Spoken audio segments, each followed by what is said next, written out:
नमस्ते दोस्तों, आज हम इस वीडियो में बात करेंगे एंजल वन कंपनी के बारे में। आज हम इस वीडियो में बात करेंगे एंजल वन के स्टॉक के बारे में।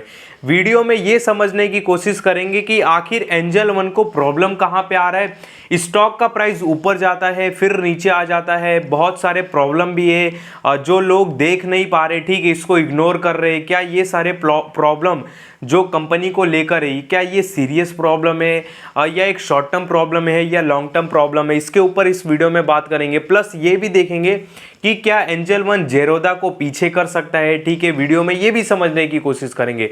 पर सबसे पहले हम सबसे मेन और इम्पोर्टेंट बात, अगर आप एक इन्वेस्टर हो तो आपको ये जानना बहुत ज़रूरी है कि एंजल वन आखिर फंस कहाँ पे रहा है, ठीक है।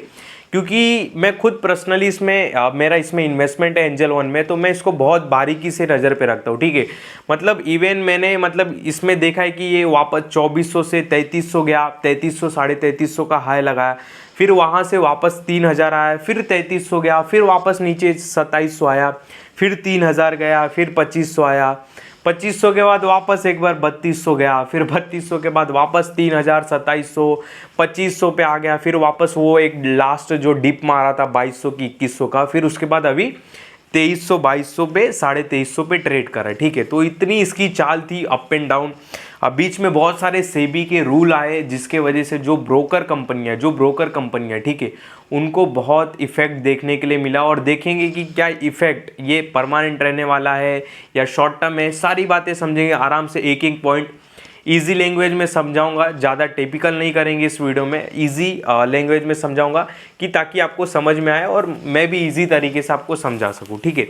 अब देखो, अभी हाल फिलहाल दिमाग से एंजल वन का प्राइस सारी बातें निकाल दो, जो प्रॉब्लम बता रहा हूँ पहले वो देखो कि स्टॉक का प्राइस इतना वॉलेटाइल क्यों है और ये कंपनियां बीच मझदार में फंस गई है, ठीक है। कहाँ जाए, इधर जाए कि उधर जाए, ठीक है। तो पहले प्रॉब्लम समझो, प्राइस छोड़ दो, प्राइस फ्लक्चुएट होता है ऊपर नीचे, ठीक है। मार्केट का अच्छा फ्लो रहेगा तो ऊपर जाएगा, नहीं तो नीचे आएगा, ठीक है। सबसे मैंने पहले समझो कि प्रॉब्लम क्या है। देखो, एंजल वन का जो प्राइस है क्यों डाउन देखने के लिए मिल रहा है, ठीक है, इतना क्यों वॉलेटाइल देखने के लिए मिल रहा है। यहाँ पे अगर हम जाए, ब्राइटनेस बढ़ा दूँ, इसका जो आपको मैं स्क्रीन पर दिखता रहेगा, हम चार्ट पैटर्न पे नहीं बात करेंगे, सेबी का रूल है, केवल हम स्टडी पर्पस के हिसाब से इस वीडियो में ये सारी बातें समझने की कोशिश करेंगे। मैं आपको इसका बिजनेस समझा रहा हूँ यहाँ पे, और बैलेंस शीट वगैरह देख रहे, कुछ भी आपको बाय सेल का कॉल नहीं है, ध्यान देना। यहाँ पे ऑपरेटिंग प्रॉफिट मार्जिन देखोगे तो कंपनी का अनस्टेबल कब से हुआ है आपको पता है, ये मार्च के बाद, ठीक है। मार्च भी नहीं, जून के बाद आप बोल सकते हो, नहीं तो एक मार्च के बाद बोल सकते हो। मार्च के बाद देख सकते हो इसका ऑपरेटिंग प्रॉफिट मार्जिन 39 से 33 हो गया। सितंबर में थोड़ा ठीक था, 44, वापस 39 हो गया, ठीक है। ओपीएम इसका काफ़ी अप एंड डाउन है। रीज़न क्या है? रीज़न ये है कि जो एंजल वन है वो आईपीएल को स्पॉन्सर कर रहा है, तो उसकी फीस भी उसको देनी है। इसके वजह से इसके ऑपरेटिंग प्रॉफिट पे असर देखने के लिए मिला है, जिसकी वजह से स्टॉक का प्राइस में प्रेशर देखने के लिए मिला, ठीक है। ये एक हो गया।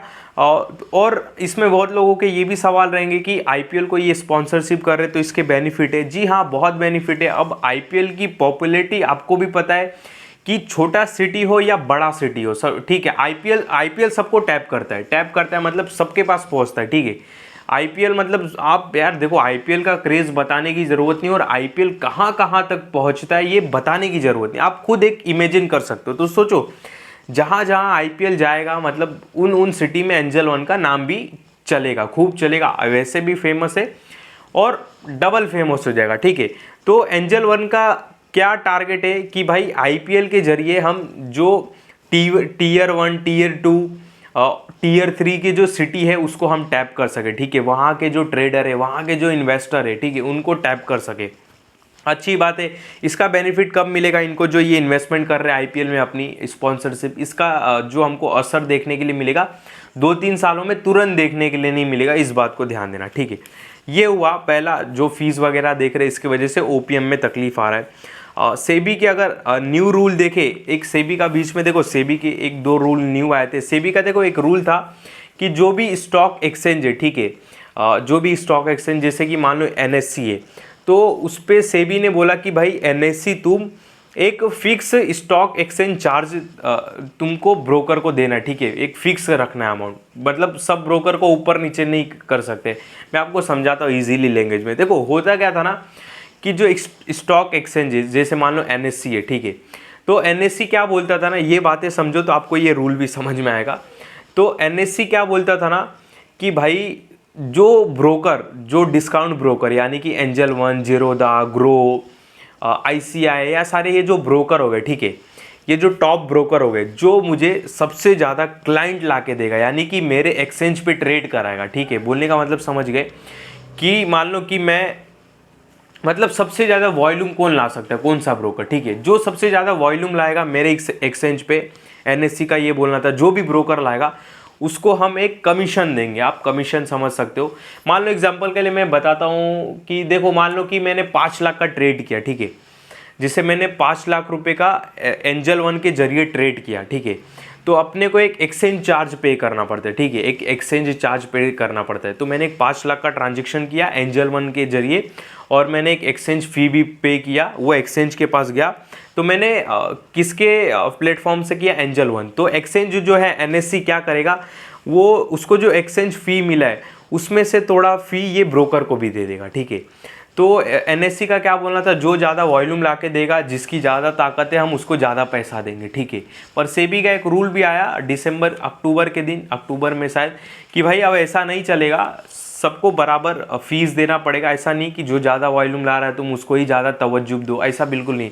ये सेम सबके लिए रूल, सब ब्रोकर्स के लिए सब मतलब NSE के लिए, ये सारे ब्रोकर्स के लिए सेम रूल लागू होंगे, जिसके वजह से इनको भी तकलीफ हो गई, मतलब तकलीफ, बहुत ज़्यादा तकलीफ हो गई, क्योंकि ये जो कमीशन वाला एक काम था ना, मतलब मान लो कोई ब्रोकर है, ब्रोकर सबसे ज़्यादा वॉल्यूम ला रहा है एक्सचेंज पे, ठीक है, इससे ब्रोकर्स लोग को रेवेन्यू में 10 से 12%, 20% तक भी आप बोल सकते हो कि भाई फ़ायदा मिलता था रेवेन्यू, ठीक है, समझ रहे हो। मतलब कोई ब्रोकर, मान लो कि एंजल वन का जो सेल्स है साल का अगर 100 करोड़ है, अगर एंजल वन का साल का सेल 100 करोड़ है, तो उसमें से जो 10-15 करोड़ का सेल है वो इसी कमीशन से कमाता था। पर सेबी का रूल आ गया कि भाई तुम किसी एक ज़्यादा को भाव नहीं दे सकते, ये प्राइस तुमको फिक्स करना पड़ेगा, ठीक है, जिसके वजह से एंजल वन को दिक्कत देखने के लिए मिला। एंजल वन नहीं, सारे ब्रोकर्स को दिक्कत देखने के लिए मिला। आप देख सकते हो जैसे जो लिस्टेड मार्केट में एंजल वन और मोतीलाल, आप देख सकते हो कि वो स्टॉक के प्राइस प्रेशर देखने के लिए मिल रहा है। रीज़न ये रूल के वजह से, ठीक है। तो SEBI new rule on stock market transaction charge, वही सबको सेम करना पड़ेगा, ठीक है, सेम चार्जेस पे करना है। NSE को, सब ब्रोकर को सेम चार्जेस पे करना है। देखो लिखा भी है, मैंने इसमें पॉइंट लिख के लाया हूँ आराम से, ताकि आप चीज़ों को बहुत अच्छे से समझ सको, ठीक है। NSE को, सब ब्रोकर को सेम चार्जेस पे करने होंगे, ठीक है। NSE पहले क्या करता था, जो हमको ज़्यादा वॉल्यूम ला के देगा, क्योंकि देखो NSE को भी BSE से कॉम्पिटिशन करना है, ठीक है। तो NSE क्या बोलता था, भाई जो मेरे प्लेटफॉर्म पे ज़्यादा वॉल्यूम लाएगा, जो भी ब्रोकर, हम उसको ज़्यादा कमीशन देंगे, ठीक है। अगर NSE 100 रुपया कमा रहा है तो 100 रुपये में से 30 रुपया बोलता था तू एंजल वन रख, तू जीरोधा रख, तू ज़्यादा वॉल्यूम रख रहा है, तू ग्रो रख। और इस ये मतलब ये कमीशन फ़ी आप समझ सकते हो कि इन कंपनियों के लिए, एंजल वन या जो ब्रोकर कंपनियाँ, ग्रो, इन कंपनियों के लिए ये कमीशन 10 से 12% रहता था उनके रेवेन्यू का, जो कि काफ़ी बड़ा अमाउंट है, ठीक है। जैसे एग्जांपल के लिए मैं बताऊं कि कमीशन से एंजल वन की कमाई FY 2024 में, यानी कि FY 2024 में 350 करोड़ पे 350 करोड़ थी। कितनी, यहाँ पे लिखा भी है 350 करोड़ थी।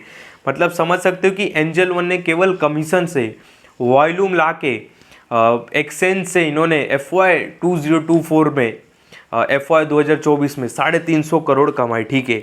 और रूल आने के वजह से ये कमीशन अमाउंट भी अब कम हो जाएगा, आई थिंक 50-30 करोड़ हो जाए, जिसके वजह से कंपनी पे इफेक्ट देखने के लिए मिला। इसके वजह से प्राइस इतना वॉलेटाइल है, ठीक है। तो ये कुछ सेकंड रीज़न है। और थर्ड रीज़न ये है कि SEBI on option trading, SEBI का जो हमको रवैया देखने के लिए मिला ऑप्शन ट्रेडिंग में, सेबी का बोलना है कि हम जो रिटेलर्स है उनको ऑप्शन ट्रेडिंग के लिए मना करेंगे, ठीक है। मतलब उनको, मतलब ऐसे रूल लाएंगे कि भाई जो रिटेलर से अपना पैसा गवाए नहीं ऑप्शन ट्रेडिंग में, ऑप्शन ट्रेडिंग कम करे। तो उन्होंने क्या क्या कदम उठाए, वीकली एक्सपायरी बंद कर दिया। जब वीकली एक्सपायरी था तो लोगों में बहुत, मतलब एक अलग ही जुनून, अलग ही जोश रहता था, ठीक है, कि भाई कुछ कर मिटेंगे, हीरो जीरो खेलेंगे, ठीक है। ये सारे मतलब यहाँ पे भाई स्टॉक का प्राइस भी दिखाना मना है, यहाँ पे मैं ये हटा देता हूँ स्क्रीन से, ठीक है। तो जब वीकली एक्सपायरी था तो क्या था कि भाई लोगों में एक अलग ही जोश होता था। लोग मतलब जिसने मतलब मार्केट का नाम भी नहीं सुना उसको भी जीरो हीरो के नाम से मार्केट में लाया जाता था और बोलते थे आज हीरो जीरो खेलो, मतलब 1 रुपये वाला ऑप्शन सीधा 50 जाएगा 100 जाएगा और लोग आके ट्रेडिंग करते थे, जिससे इनको बहुत बेनिफिट होता था। पर सेबी ने ये सारे बंद कर दिए, बोला कि भाई सब एक्सचेंज एक ही एक्सपायरी रख सकते हैं, अब वीकली नहीं अब मंथली एक्सपायरी होता है, ठीक है। इसके वजह से भी जो ब्रोकर कंपनियां हैं जैसे एंजल वन है, लिस्ट में ये लिस्टेड मार्केट में ये टॉप कंपनियां, तो इसका ही नाम लेंगे, तो जिससे एंजल वन को दिक्कत हुई और इससे अदर कंपनियों को भी हो ही रहेगी। यहाँ पे फिर कॉन्ट्रैक्ट साइज बढ़ा दिया जिसके वजह से ट्रेडर्स कम हो गए, मार्केट में ट्रेडर्स कम हो गए, वॉल्यूम कम हो गया, ठीक है। ऑप्शन एक्सपायरिंग डे पर मार्जिन भी बढ़ गया, ठीक है, मार्जिन भी बढ़ना, ऑप्शन एक्सपायरिंग डे पर मार्जिन भी बढ़ना, जिसकी वजह से जो ट्रेडर है उनकी वॉल्यूम सही में घट गई, ठीक है। यहाँ पे एक डाटा भी दिखाऊंगा ना, मेरे पास गैलरी में डाटा रहेगा, मैं एक सेकंड दिखाता हूँ आपको। मेरी पर्सनल चीज़ें भी यहाँ पे देखने के लिए मिलेगी, वो सब हाइड करना पड़ेगा, ठीक है। तो यहाँ पे देख सकते हो कि ये जो नया रूल बताया था कि सभी जो एक्सचेंजेस है, SEBI new rule on stock market transaction charge, जो एक्सचेंज वाला मैंने बताया। फिर बाद में देख सकते हो कि मार्केट रेगुलेटर ने रिटेल इन्वेस्टर को लॉस से बचाने के लिए फ्यूचर एंड ऑप्शन के लिए नए नियम बदले, लेकिन इनका ऑप्शन ट्रेडिंग पर खराब असर पड़ा। मीडिया रिपोर्ट के मुताबिक बीएससी और एनएससी पर ऑप्शन ट्रेडिंग वॉल्यूम में बड़ी गिरावट आई, जिसकी वजह से इनके नेट प्रॉफिट पे असर देखने के लिए मिल रहा है, ठीक है। ये ब्रोकर कंपनियां जो है, बीएससी पर एनएससी पर ऑप्शन ट्रेडिंग वॉल्यूम में बड़ी गिरावट आई। एनएससी पर बैंक निफ्टी ऑप्शन की डेली ट्रेडिंग वॉल्यूम गिरकर इस महीने 2 करोड़ कॉन्ट्रैक्ट से कम रह गई। नए नियमों के लागू होने से पहले ये 20 करोड़ थी। बैंक निफ्टी वीकली कॉन्ट्रैक्ट के डिस्काउंट होने से मंथली कॉन्ट्रैक्ट में दिलचस्पी काफ़ी कम हो गई। वही मैं बोल रहा हूँ ना आपको, मैं वही चीज़ बताया कि इन्होंने वीकली एक्सपायरी कम बंद कर दिया तो ट्रेडर्स का जो इंटरेस्ट था वो कम हो गया ट्रेडिंग में, और वो ट्रेडिंग ज़्यादा कर ही नहीं रही है, जिसकी वजह से भाई ये ब्रोकर है जो एंजल वन ट्रेडिंग से ही पैसा कमाता था, लोगों को ट्रेडिंग करा के, मतलब उनके प्लेटफॉर्म से करते थे, तो ये सारी दिक्कत हो गई, ठीक है।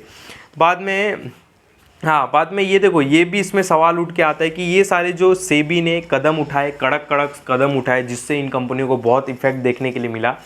स्टॉक का प्राइस 3300 से गिर के 2400 आ जाना, 2200 तक आ जाना, ठीक है। तो क्या एंजल वन के जो सीईओ या प्रमोटर दिनेश ठक्कर जी, क्या उनको सीईओ थे मुझे नहीं पता, प्रमोटर्स है वो पता है, ठीक है। तो क्या एंजल वन के जो ये दिनेश ठक्कर जी है जो मालिक है, क्या उनको ये सारी बातें नहीं पता थी? उनको ये सारी बातें पहले से ही पता थी। उनको क्या मोतीलाल ओसवाल के जो प्रमोटर से जो को फाउंडर है रामदेव अग्रवाल जी, उनको भी पता था कि ये सब रूल आने वाले, ठीक है। तो एंजल वन के जो दिनेश ठक्कर जी उनको तो पता था कि ये सारे रूल आने वाले सेबी के, और ये रूल आते रहेंगे, सेबी की तरफ से कड़क रूल आते रहते भाई, क्या पता क्या क्या चेंजेस लाते रहते, ठीक है। तो उन्होंने पहले से प्लानिंग करके रखा था। उन्होंने अपने कुछ अलग प्रोडक्ट भी लॉन्च किए थे, जिसके ऊपर मैं भी बात करता था, मतलब अभी भी आपको अच्छे से थोड़ा बता देता हूँ। जैसे कि उन्होंने क्या बोला कि भाई ऑप्शन ट्रेडिंग वाले रेगुलेशन में बहुत लफड़ा है, तो उन्होंने क्या किया, दिनेश ठक्कर ने, पहले से उनको ये सब सारी बातें अज्यूम हो गई थी, तो उन्होंने अपने दूसरे प्रोडक्ट भी लॉन्च कर दिए, जिससे क्या है कि उनका जो रेवेन्यू पे इफेक्ट पड़ रहा है, ठीक है। तो ये दूसरे प्रोडक्ट है, ये रेवेन्यू पे फर्क ना पड़ने दे, जिससे कि उनके प्रोडक्ट ऐसे इंश्योरेंस सेक्टर में उतरने की कोशिश, शायद इंश्योरेंस सेक्टर है भी उनके ऐप में, मुझे नहीं पता, मैंने इंस्टॉल नहीं किया एंजल वन, ठीक है।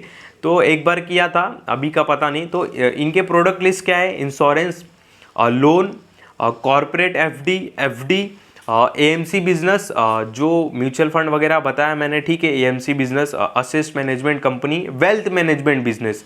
तो ये कुछ 5-6 प्रोडक्ट इन्होंने लॉन्च किए हैं, लॉन्च करेंगे, मतलब आने वाले समय में इन सारी चीज़ों पे काम करने वाले। ये क्या रिकॉर्डिंग बंद हो गया, अरे यार ये भी अलग ही तामझाम है, ठीक है। तो ये सारे कुछ इन्होंने प्रोडक्ट लाए जो इनका रेवेन्यू पे इफेक्ट देखने के लिए मिल रहा है। ये जो प्रोडक्ट है, ठीक है, ये रेवेन्यू की भरपाई करेंगे, ठीक है। तो एएमसी बिजनेस आने से इन्वेस्टर से भी रेवेन्यू आएगा, म्यूचुअल फंड में भी लोगों का बढ़ता दिलचस्पी, ठीक है। तो इसमें यही लिखा है कि पहले क्या होता था, जो एंजल वन है वो ब्रोकिंग से तो पैसा कमाता था, अभी भी ब्रोकिंग से पैसा कमा ही रहा है, जो ऑप्शन ट्रेडिंग करते हैं उनसे पैसा कमाता था। पर एएमसी बिजनेस आने से क्या आएगा, इन्वेस्टर से भी पैसा उठाएगा, ठीक है, इन्वेस्टर को भी टैप करेगा। क्योंकि देखो एएमसी बिजनेस में क्या होता है, एक बार जो बंदा म्यूचुअल फंड एसआईपी कर रहा हो हर महीने करता ही रहेगा, ठीक है, तो ये परमानेंट हो जाएगा। तो एएमसी बिजनेस में उतरना अच्छी बात है। ये सारे बेनिफिट जो है, मतलब ये सारे जो बिजनेस कर रहे, इसके बेनिफिट कब देखने के लिए मिला बैलेंस शीट पे, आने वाले 1-2 सालों में, ठीक है, तुरंत नहीं, इस बात को भी ध्यान देना। और म्यूचुअल फंड में भी लोगों का बहुत इंटरेस्ट बढ़ रहा है। ग्रो ने भी अपने बहुत सारे म्यूचुअल फंड लॉन्च किए, ETF लॉन्च किए, ठीक है, तो सेम एंजल वन भी इसी रास्ते पे चल रहा है। यहाँ पे एंजल वन ने अपना एक खुद का ब्रांड भी लॉन्च किया, एंजल वन वेल्थ प्रोडक्ट करके, ठीक है, एंजल वन वेल्थ प्रोडक्ट करके इन्होंने अपना एक ब्रांड भी लॉन्च किया। अब ये ब्रांड से मतलब क्या होगा, जो HNI कैटेगरी के लोग हैं, ठीक है, मतलब हाई नेटवर्थ इंडिविजुअल या अल्ट्रा HNI हाई नेटवर्थ के जो लोग हैं, ठीक है, इनको ये टैप करेंगे, इनका ये वेल्थ मैनेज करेंगे, ठीक है। तो वही मैं प्रोडक्ट बता रहा हूँ आपको, ये इनके 2-3 प्रोडक्ट है, इनके 60 मेंबर टीम मेंबर भी है वेल्थ मैनेजमेंट की, जो बिज़नेस है उसको संभालने के लिए, ठीक है। तो ये सारी कुछ बातें थी, और भी मैं अपनी स्क्रीनशॉट तो लेके आया हूँ, मैं आपको दिखा दूँ। हाँ, ये देखो, इनका जो एएमसी बिजनेस है, इन्होंने उनका CEO भी तय कर लिया, हेमंत भाटिया, देख सकते हो यहाँ पे लिखा भी है, हेमंत भाटिया भी देख सकते हो, ये इनके CEO है असेंस मैनेजमेंट कंपनी के।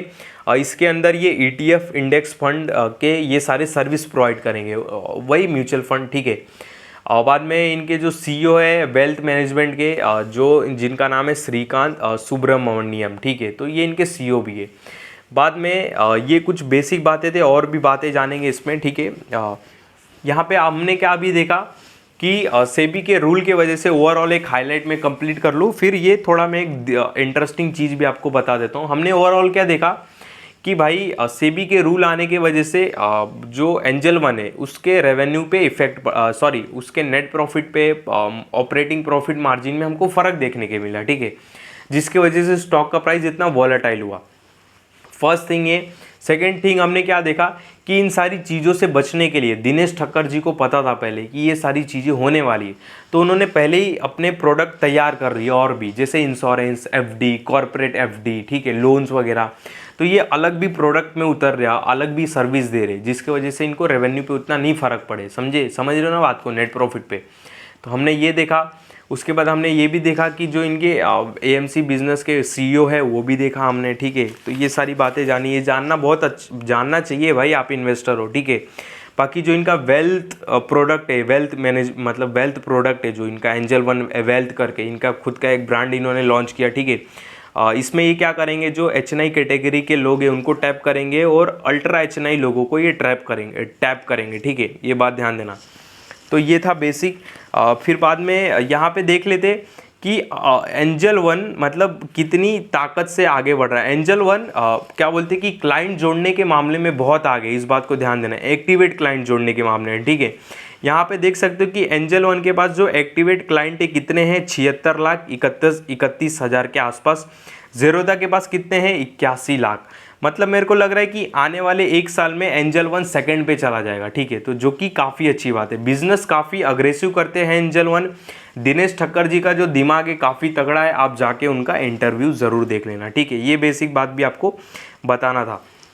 तो ये था ओवरऑल एंजल वन के ऊपर। आई होप आपको समझ में आता रहेगा। यहाँ पे वैल्यूएशन भी देखेंगे एंजल वन का, टेंशन मत लो कि अभी ठीक ठाक वैल्यूएशन पे है कि नहीं। और इससे पहले एक और बात जान लो कि जो ब्रोकिंग बिजनेस है, सिंपल है कि जब मार्केट बहुत चलता है, ऊपर रहता है, मतलब मार्केट में जब बुल रन रहता है, ठीक है, तो जो ब्रोकिंग बिजनेस है वो चमकते हैं भाई, सब बाय करते हैं, सब ट्रेडिंग करते हैं, मतलब वही बोल रहे हैं ना, मतलब जिसको कुछ आता नहीं वो भी ट्रेडिंग करने लग जाता है, ठीक है, मार्केट में इन्वेस्टमेंट करने लगता है।